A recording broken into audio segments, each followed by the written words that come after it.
The 2026 World Cup arrived in North America under a wave of unprecedented hype. For 3 years, soccer's global governing body marketed this tournament as a cultural milestone with enough demand to fill every stadium on the continent several times over.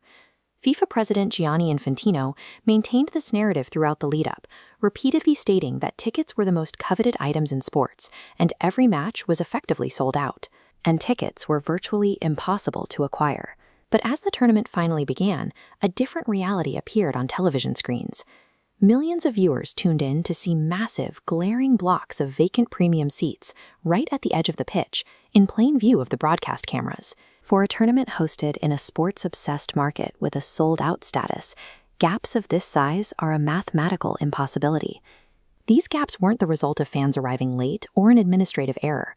In a market this obsessed with major sporting events, leaving the most expensive seats in the building empty is a mathematical anomaly. The empty seats are the physical evidence of a multi-billion-dollar algorithmic ticketing gamble that failed. The fallout has moved beyond the pitch, triggering coordinated consumer fraud investigations by state attorneys general across the country. For decades, the World Cup operated on a predictable model.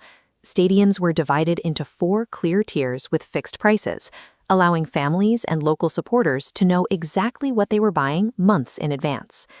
During the initial 2026 lotteries, millions of fans submitted their payments for Category 1 tickets. They paid a premium specifically to secure a front-row, pitch-side experience, trusting the stadium maps provided at the time of purchase. This diagram shows the original 4-tier map. Once FIFA secured payments, they redrew it. A hyper-luxury front category was carved directly out of existing Category 1 space. Original buyers suffered a digital demotion, pushed backward from the front rows they had already paid to see. By moving original buyers to the back, FIFA relisted those exact front row seats for 10 times the original price, targeting corporate sponsors and high-net-worth individuals. This bait-and-switch altered the nature of the event. The tournament stopped being a community sports celebration, and it quickly became a speculative market where seats were treated as luxury assets rather than affordable places for everyday fans. To maximize revenue from these new sections, FIFA abandoned fixed pricing for a dynamic model. This system uses automated software to adjust ticket prices in real time based on how many people are waiting in the digital queue. This chart tracks the price surge across 3 categories. The dynamic algorithm drove prices upward for 85% of the tournament's matches, averaging a 34% increase. By the final limited drops in 2026, the software listed MetLife Stadium seats for $33,000. Local fans were completely priced out, and because the initial face values were so high, the secondary resale market crashed.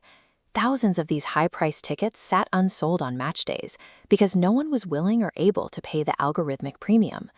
Faced with the embarrassment of empty seats, FIFA's media department claimed the stadiums were actually at maximum capacity. They argued that fans were simply choosing to spend the match standing in the concession concourses. Local fire codes make that explanation impossible.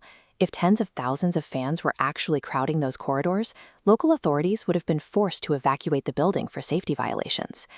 Reports eventually surfaced of stadium staff quietly moving volunteers and security personnel into vacant luxury boxes.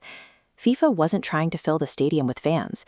They were trying to create a cosmetic illusion for the television cameras. The organization prioritized an aggressive algorithm over its actual fan base, and then used stadium staff to manufacture a fake visual reality for the cameras. The sheer volume of consumer complaints eventually moved past social media and into the offices of state regulators.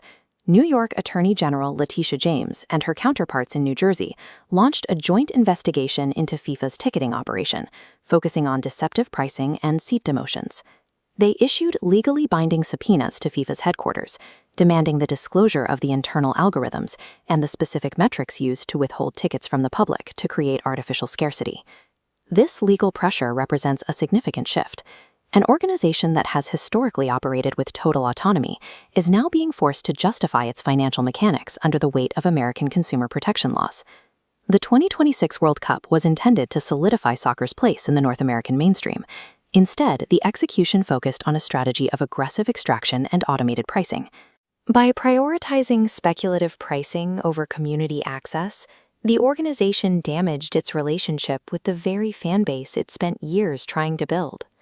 The vacant seats captured on broadcast are the lasting evidence of this strategy.